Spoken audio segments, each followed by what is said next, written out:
question est de savoir quels sont les projets à long terme du MFSG, du Mouvement des fédéralistes sahélo-guinéens. Alors, il est clair que le projet ultime est la confédéralisation de l'Afrique de l'Ouest pour renforcer donc les chances de succès de stratégies régionales, là où le fractionnement actuel ne permet pas d'atteindre en quelque sorte ces objectifs. Et un de ces objectifs, comme je l'ai signalé, c'est l'industrialisation. Alors, nous avons un certain nombre de projets qui peuvent commencer dès maintenant. Le premier projet serait de favoriser en quelque sorte le brassage des populations. Donc, c'est de favoriser une mobilité régionale effective, en particulier pour les apprenants.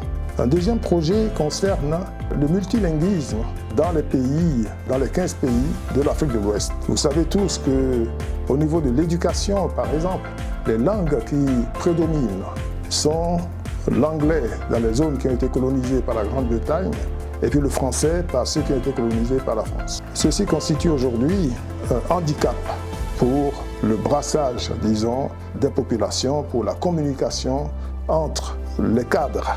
Donc l'idée est de favoriser, au moins au niveau des langues administratives, la possibilité d'avoir ces deux langues, le français et l'anglais, au moins, à statut égal. Pas considérer dans les pays qui utilisent le français comme langue administrative, le français comme langue principale, et puis donner un statut secondaire, voire tertiaire, donc à l'anglais. Alors, nous allons également développer un projet qui va consister à favoriser une vraie liberté de circulation des personnes et des biens.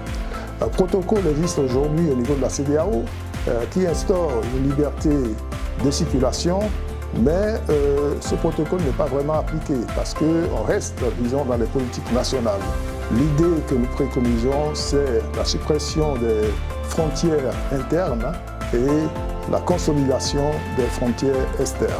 Un autre projet, comme je l'ai signalé dans une autre vidéo, c'est les chaînes de valeur régionales.